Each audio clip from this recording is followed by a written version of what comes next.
आज नवाज शरीफ के मुकदमे में जिसमें वो 25,000 से ज़्यादा वोटों से हारे हुए हैं, एक बार फिर उनकी तरफ से तारीख मांगी गई। इस पर मैंने इलेक्शन कमीशन से कहा कि स्टे ऑर्डर खारिज करें, तो उन्होंने कहा कि कल तक हम ये केस शहजादा गुस्तासिफ की जीत वाला सुनेंगे और अगर कल बहस नहीं वो करते तो फिर स्टे ऑर्डर खारिज किया जाएगा। ये पाकिस्तान की तारीख का पहला मौका है, क्योंकि कानून कहता है कि ज़्यादा से ज़्यादा 5% वोट, और कानून कहता है कि 8,000 वोट होंगे तो तब रिकाउंट होगा। वो कहते हैं हमारे लक्ष्मी वोट जो है वो शामिल करो, जो लक्ष्मी वाले प्रेस में नवाज लीग ने छापे हैं। ये उनका मुकदमा है और इस पर स्टे ऑर्डर चल रहा है, आप अंदाज़ा लगा लीजिए। दूसरी बात, इसी तरह से ये जो बाबा लाडला है उसको मिला हुआ है रिलीफ, और जो बेबी लाडला है उस खातून के लिए, बेबी लाडली को एक ऐसी असेंबली से मुंतखब कराया गया जो मुकम्मल ही नहीं है पंजाब की असेंबली। जब तक आइन के मुताबिक 3 चीज़ें नहीं होती, असेंबली मुकम्मल नहीं होती। पहली चीज़, असेंबली के अंदर जनरल सीट्स वाले आए।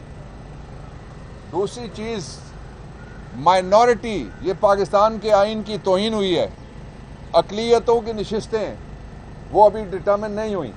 तो ये बैनुल अक़वामी तौर पे कौन है जो पाकिस्तान को बदनाम और ख्वार करना चाहता है? कि लोग कहेंगे कि इन्होंने एक वल्नरेबल ऑफ द सोसाइटी जो हमारी अक़लियत है उसको अभी सीटें नहीं दी, और उसके पहले ही इन्होंने, जो Pakistan Tehreek Insaf is the largest party, एक हारी हुई खातून को जल्दी से स्टेज सेट करने के लिए ये काम किया गया। और तीसरी शर्त ये है कि पाकिस्तान में ख़वातीन 51% से ज़्यादा पॉपुलेशन का हिस्सा हैं। ख़वातीन की नुमाइंदगी नहीं पूरी अभी हुई, सीटें हमें नहीं दी गई और जल्दी से बुलडोज़ करने की कोशिश की गई। और सदर अलवी का ये इकदाम बिल्कुल दुरुस्त है कि जब तक पार्लियामेंट मुकम्मल नहीं होगी उस वक्त तक कोई इलेक्शन नहीं हो सकता। अब जो ये कहा जा रहा है ये आइन की तौहीन है, और जो सेक्रेटरी असेंबली ने अगर इजलास बुलाया आइन की बजाय, आइन कहता है सदर बुलाएगा, तो सेक्रेटरी असेंबली या कोई और बुलाता है, अगर कोई और बुलाता है, सेक्रेटरी असेंबली छोड़ें, कोई भी और बुलाता है, तो वो आर्टिकल 6 में जाएगा सीधा सीधा, इसलिए कि उसने आइन तोड़ दिया कि सरबराह मुमलिकत और सदर मुमलिकत की जगह उसने अपने आप को बिठा दिया, और सदर उस वक्त तक है जब तक नया सदर मुंतखब नहीं होता, जिसके लिए सदर नया मुंतखब इसलिए नहीं होगा कि इलेक्टोरल कॉलेज भी पूरा नहीं है अभी।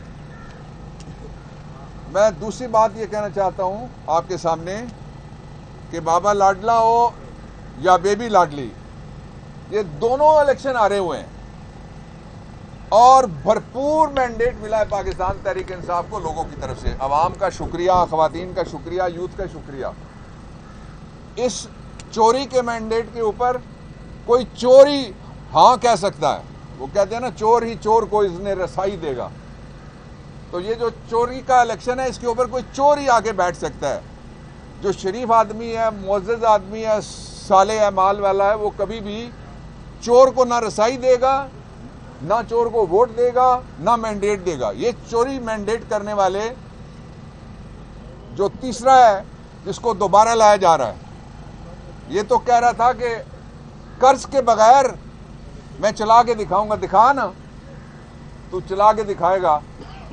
और प्रोपेगेंडा ये किया जा रहा है इमरान खान ने खत क्यों लिखा? खत नहीं लिखा, रिमाइंडर भेजा है। मैं तारीख दुरुस्त करता हूँ। पाकिस्तान को जो इमदाद मिली है मौजूदा प्रोग्राम के ज़रिए से, उसकी 3 ट्रांचेस किस्तें हैं, यानी उसकी 3 गठड़ियाँ हैं। और साथ में एक एक सवाल भी उठाता जाऊँगा। पहली गठड़ी मिली थी शहबाज शरीफ के दौर में, 2 बिलियन US डॉलर। ये इतनी बड़ी रकम है जो हम सारे सोच सकते हैं ख्वाब में ही कहीं। वो किधर गए पैसे? शहबाज शरीफ बता किधर गए वो पैसे? जो पहली किस्त आई IMF की, वो पैसे किस शोबे में लगे? वो पैसे अवाम के लिए किस जगह पे लगे? ये पैसे तुम्हारे ना पिछलों ने देने हैं, ना तुमने देने, ना अगलों ने देने, ये पैसे हमने देने। ये पैसे, ये जो बच्चे खड़े हैं या मेहनत करते हैं, बच्चियां खड़ी हैं, ये इन्होंने पैसे देने हैं।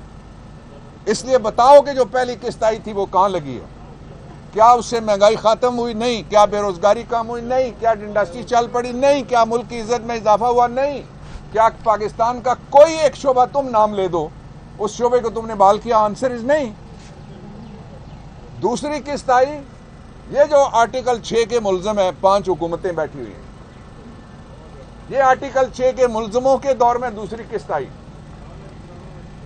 उस दूसरी किस्त को कहां खर्च किया गया? गाड़ियां बुलाने में, दौरे करने में। किधर खर्च किया गया? ये इनसे पूछेगी कौम। इनका एहतसाब होगा, कड़ा एहतसाब होगा, बेलाग एहतसाब होगा, खुला एहतसाब होना चाहिए इनका। अब आ जाएं आप, तीसरी किस्त का मौका आ गया। इस दौरान इलेक्शन हो गए। दूसरी किस्त के वक्त क्या इमरान खान IMF के पास गए थे? Answer is no. और क्या IMF इमरान खान के पास आया था? Answer is yes. हां, IMF इमरान खान के पास चल के आया था। इमरान खान के पास जमान पार्क में IMF गया। IMF ने कहा कि हम आपको गारंटी करते हैं कि फ्री एंड फेयर इलेक्शन होगा। गारंटी करते हैं, फ्री एंड फेयर, यकीन दहानी है कि फेयर एंड फ्री इलेक्शन होगा। और आप हमारा जो प्रोग्राम है इसको पब्लिक अप्रूवल दें इलेक्शन से पहले। इमरान खान ने इस शर्त पे पब्लिक अप्रूवल दी। अब सारे मुझे बताएं कि कोई वोटर मानेगा कि फ्री एंड फेयर इलेक्शन हुआ? नहीं। जब फ्री एंड फेयर इलेक्शन नहीं हुआ तो मुहावरा एक पंजाबी का कि जामिन या दे या दिला। तो अगर जामिन से यह पूछा जाए कि तुमने कहा था फ्री एंड फेयर इलेक्शन होगा, तो ये रिमाइंडर कहलाएगा, ये खत नहीं कहलाएगा, ये याद दहानी है, ये कॉल अटेंशन नोटिस है कि तुमने ये कहा था, ये नहीं हुआ।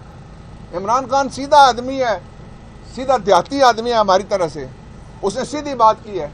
एक दूसरा ये है कि अगर जब इमरान खान ये कहता है, और मैं भी यही कहने लगा हूं, जो इमरान खान कहता है मैं कहने लगा हूं, हम ये कहते हैं कि जो पैसे आएंगे ये चोर खा जाएंगे, जो पैसे आ जाएंगे ये चोर गरीबों पे नहीं लगाएंगे, जो पैसे आएंगे ये चोर चोरी का माल मजीद करके कमाई बाहर लेके जाएंगे। अगर ऐसा नहीं है तो पहली 2 किस्तों का कौम को जवाब दो।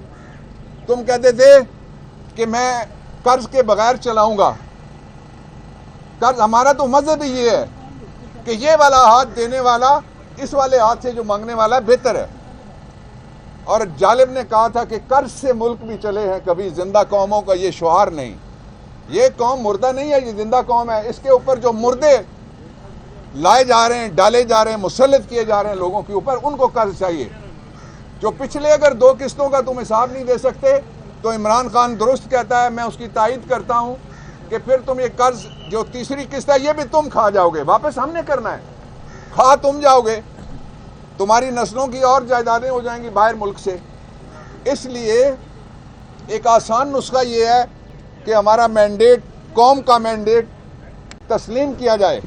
इस वक्त पाकिस्तान में कोई मजहबी सियासी जमात हो, पाकिस्तान में कोई इलाकाई जमात हो, पाकिस्तान में कोई नेशनलिस्ट पार्टी हो, वो सारे कहते हैं मैंडेट चोरी हुआ है।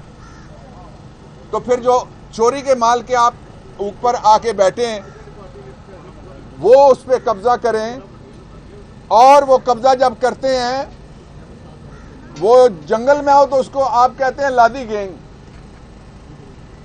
शहर में हो तो उसको हम कहेंगे लाडला गैंग या लाडली गैंग। इसलिए हम इस चोरी को कबूल नहीं करेंगे, हम इसको मुस्तरद करते हैं। और ये जो नौजवान है ये पाकिस्तान का निशान है, ये स्पेशल आदमी है और इसने आले शरीफ को हाउस ऑफ शरीफ के अंदर शिकस्त दी हुई है। इसका इलेक्शन मलिक तोकीर अब्बास खोकर का चोरी किया गया है और 60 पोलिंग स्टेशन ऐसे हैं जिसके अंदर से चोरी किया गया है। आज मैंने वो डिस्प्ले किया चीफ इलेक्शन कमिश्नर और इलेक्शन कमीशन के सामने और उन्होंने रिपोर्ट इस पे आरओ से मांगी है। हमारा कहना यह है कि 60 पोलिंग स्टेशन पे उन्होंने रिजल्ट तब्दील किए, 45 कुछ और कहता है और 48 और 47 कुछ और कहते हैं। ये हम चोर को पकड़ के चोर के घर तक पहुंच के छोड़ेंगे इंशाअल्लाह। आधे रास्ते में रुकने वाली पाकिस्तान तहरीक इंसाफ नहीं है। जी बाबर खान साहब, आपने बहुत अच्छी तकरीर की। 4 सालों में जो सबसे ज्यादा कर्जा पीटीआई की गवर्नमेंट ने लिया वो बता दें कहाँ लगा। आपने कहा कि मैंने बहुत अच्छी तकरीर की। आप लोग ना इमरान खान का नाम चलाते हैं, अब भी नहीं चलेगा। ना इमरान खान की पार्टी का नाम चलाते हैं, अब भी नहीं चलेगा। ना हमें इमरान खान कहने देते हैं, अब भी नहीं चलेगा। अगर मुश्किल से कहीं आपको सुनना ही पड़ गया तो मुझे पता है आपको बहुत बुरा लग रहा था। गुस्सा देखे अपने चेहरे पे। मुस्कुराओ यार, मुस्कुराओ जरा, थोड़ा सा चलने दो। ये जो chief justice Sindh high court ने कहा है ना कि सीटी बज रही है, कुकर फट जाएगा वरना, तो एक सेकंड, सवाल का जवाब मैं दूंगा। सवाल का जवाब दूंगा। क्यों गुस्सा करते हो? मुझे पता है तुम्हारी ड्यूटी है, बहुत अच्छी बात है, ड्यूटी करते हो, तुम बहुत नेक आदमी हो। सवाल का जवाब ये है कि इससे पहले जो कर्ज मिला था वो कितना मिला था मुझे बता दीजिए, मैं आपको जवाब देता हूँ। लेकिन मैं 2 बातें जवाब में बता देता हूँ। क्या आपके सामने इमरान खान का दौर में कोविड-19 आया कि नहीं आया? बोलो यार। आया सर, आया, बिल्कुल आया सर। आया। क्या उसमें लोगों के घरों तक अरबों रुपए बगैर किसी इश्तिहार के पहुंचे या नहीं पहुंचे? पहुंचे। क्या WHO ने उसकी तारीफ की या नहीं की? दरमियान में एक हुकूमत जो भूल जाते हैं, खास लोगों की हुकूमत भूल जाते हैं, वो शोबाज का शो था। शोबाज उछल के कहता था कि 1 साल में सब ठीक करके दे दूंगा। और इमरान खान, मैं आपसे एक बात तस्लीम करता हूँ, 3.5 साल थे, मैं 4 नहीं 4.5 साल लगा लेता हूँ। 4 साल आप, 4.5 साल, बल्कि 5 साल ही सारे शहबाज वाले शामिल करके मुझे दे दें। 71 साल कौन बरसर इक़्तिदार था? 71 में से 85 में कौन वजीर खजाना बना था पंजाब का? 88 में कौन वजीर आला बना था पंजाब का? और उस वक्त से लेके एक भाई 4 दफा वजीर आजम, 3 दफा बना था जब क्यों निकाला से पहले, 1 दफा उसको एक सियासी जज ने बहाल किया था, 4 दफा वो आया। अब 3 दफा नहीं, 4 दफा उसका भाई आया वजीर आला, उसका भाई का बेटा आया वजीर आला, अब उसकी बेटी आई है वजीर आला। अल्लाह आपको तौफीक दे उनसे सवाल पूछने की।